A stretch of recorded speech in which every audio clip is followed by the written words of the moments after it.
Hi, I'm Tina Patel. I want to talk today about 10 ways to get the most out of your architect.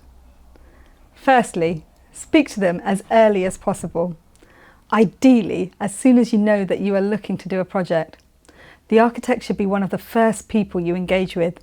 They will probably be able to guide you through the next steps and advise who else you need to engage with at each stage, whether that's a quantity surveyor to firm up budget costs or a specialist consultant if you're looking to do something specific.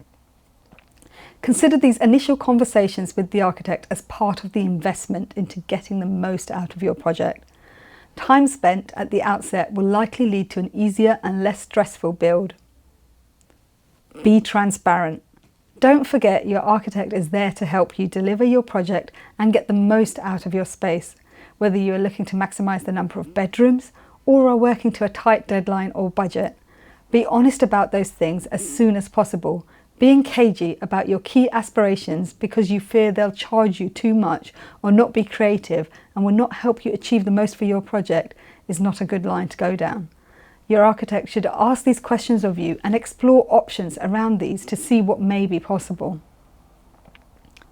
Allow time for the production of information. The production of a quality set of drawings and associated submissions take time and will allow for a smoother process. Rushing your architect is not advisable. That said, you should collectively agree a realistic deadline at each point. Ensure the parameters and deliverables are clearly defined. Understand what your architect is providing you before you kick things off, and make sure this is aligned with your expectations and needs for the project. Don't be swayed by the cheapest price. Can you afford one of your biggest purchases to be scuppered by going with the cheapest set of drawings for your scheme? Don't forget that your architect will provide more than drawings, and there is a big difference between drawings and a designed, considered service that takes you through each stage whilst protecting you throughout. Would you trust somebody with a scalpel to cut you open for surgery? Similarly, would you trust someone to tackle your building just because they can do it cheaply? Cheapest doesn't necessarily give you quality. Think about what kind of space you are looking to create and what you want as your end result. Seek out an architect that aligns with that vision. What worked for somebody else may not work for you. Work as a team. It seems obvious, but the end goal for everyone working on your project should be unified with yours. Projects can take a long time to come to fruition, so having a clear end vision and an honest and open relationship throughout means that the process and collaboration should run more smoothly. Ensure you have a full set of production information before starting on site. Far too often, people will try to start without all the required information. Inevitably, this will mean that costs creep up on site. Determining all aspects from the outset is likely to be the most cost-effective way to keep your project roughly aligned with your budget, factoring in for a few minor changes and some allowance for unknowns. Discuss how long things will take to get a good set of technical drawings that allows you to start on site. If you're not getting the scheme tendered, drawings can be programmed to be issued to follow the stages when they are required on site. If you want to tender, wait for the full drawings. This would include a coordinated set from all consultants involved. Don't forget, a good architect will add value and may even save you money in the long run.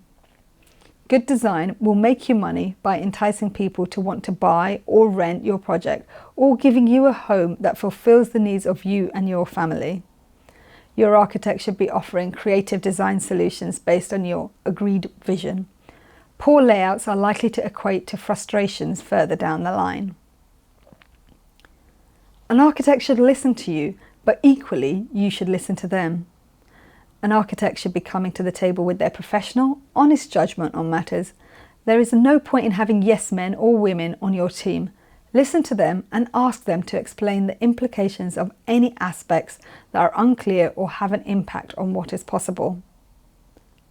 And finally, don't skimp on the other consultants. Many projects are likely to need the input of multiple parties, often quite early on in the process. Don't try to bypass this. The information from these other consultants may inform the architect's design proposals and could vary from rights of light surveyors, through to structural engineers. Discuss with the architect early on who they think will need to be engaged and understand the costs involved as early as possible. And the bonus one, have fun.